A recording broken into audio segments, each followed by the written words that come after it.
आज मुख्यमंत्री योगी आदित्यनाथ मुरादाबाद में थे। सीएम योगी यूपी पुलिस अकादमी में दीक्षा परेड में शामिल हुए। यहां पास आउट हुए 74 डीएसपी को कर्तव्य निष्ठा की शपथ उन्होंने दिलाई और साथ ही यूपी में कानून व्यवस्था को सुदृढ़ बनाने में पुलिस के रोल की तारीफ भी की। लेकिन मुरादाबाद की धरती से एक बार फिर योगी ने विरोधियों पर निशाना भी साधा और उस 5S मॉडल के बारे में भी बताया जिसकी मदद से यूपी बना है दंगा मुक्त प्रदेश। हम सबको विभाजनकारी ताकतों से सावधान रहना होगा। विरोधियों पर सीएम योगी का बड़ा वार। जो लोग जाति के नाम पर बांट रहे और जब सत्ता में आते हैं पुष्टिकरण की पराकाष्ठा में जाकर के राजकता फैलाते हैं। उपचुनाव से पहले योगी की नई हुंकार। यही उत्तर प्रदेश सुशासन के एक मॉडल के रूप में अगर देश के अंदर देखा जा रहा है। योगी के संवाद सौगात मॉडल के बाद अब सुरक्षा, सम्मान और सुशासन मॉडल। सुरक्षा भी, सामाजिक सुरक्षा भी, सम्मान भी तो सुरक्षा भी। यूपी में उपचुनाव से पहले सीएम योगी आदित्यनाथ ने खुद कमान संभाल रखी है। सीएम योगी आज मुरादाबाद में थे। यहां 2 कार्यक्रमों में शिरकत की। सबसे पहले यूपी पुलिस डिप्टी एसपी की पासिंग आउट परेड में गए और दूसरा रोजगार मेला अटेंड किया। मुरादाबाद के रोजगार मेले में सीएम योगी ने प्रदेश में रोजगार और अर्थव्यवस्था पर तो बात की, लेकिन इस बीच उपचुनाव को लेकर अपनी रणनीति को और आगे बढ़ाया। योगी आदित्यनाथ ने पहले तो उपचुनाव में जनता को साधने के लिए संवाद और सौगात की रणनीति अपनाई थी, लेकिन मुरादाबाद में सीएम ने सुरक्षा, सम्मान और सुशासन का नया नारा दिया।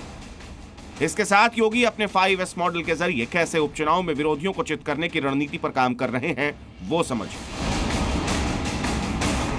सुरक्षा भी, सामाजिक सुरक्षा भी, सम्मान भी तो सुरक्षा भी, और इसी के लिए हम लोग चाहते हैं। योगी ने सुरक्षा और सम्मान के बहाने यहां से विरोधियों पर भी तंज कस दिया।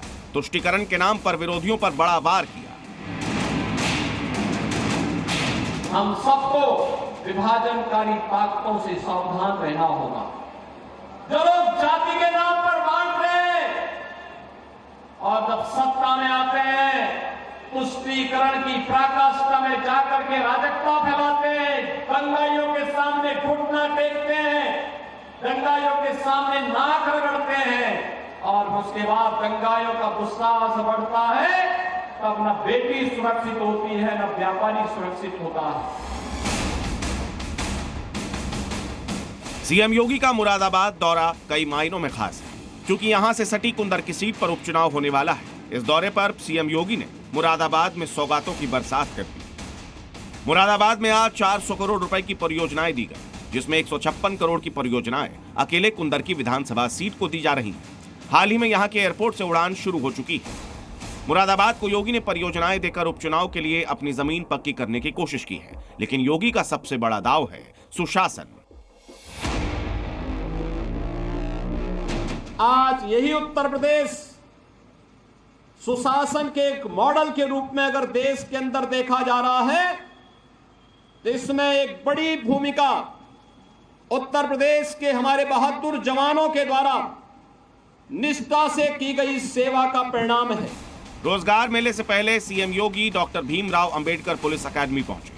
सीएम योगी ने ट्रेनी डीएसपी की पासिंग आउट परेड की सलामी ली। इसके बाद सभी 74 पास आउट डिप्टी एसपी को कर्तव्य निष्ठा की शपथ दिलाई। इतना ही नहीं, सीएम योगी ने यहां से यह भी ऐलान किया कि यूपी सरकार अब तक 1,60,000 से ज्यादा पुलिसकर्मियों की भर्ती कर चुकी है। इसमें 20% बेटियां शामिल हैं। कुछ दिनों पहले 60,200 से ज्यादा पदों के लिए पुलिस भर्ती की प्रक्रिया संपन्न हुई। जैसे ही इन्हें नियुक्ति पत्र मिल जाएगा वैसे ही 40,000 पदों के लिए फिर से भर्ती निकलेगी। सीएम योगी आदित्यनाथ यूपी में होने वाले उपचुनाव को लेकर खुद हर सीट का दौरा कर रहे हैं और यही वजह है कि सम्मान, सुरक्षा, संवाद, सौगात और सुशासन का नारा देकर जीत के लिए अपनी जमीन तैयार कर रहे हैं। ब्यूरो रिपोर्ट, जी मीडिया। और योगी का सियासी गोल है 10 सीटों पर उपचुनाव में जीत। लेकिन इससे पहले योगी आदित्यनाथ ने लखनऊ के केडी सिंह बाबू स्टेडियम में फुटबॉल फैंस का जोश हाई किया। लखनऊ में ईस्ट बंगाल वर्सेस मोहन बागान के मैच से पहले मुख्यमंत्री योगी आदित्यनाथ ने बॉल को किक ऑफ किया।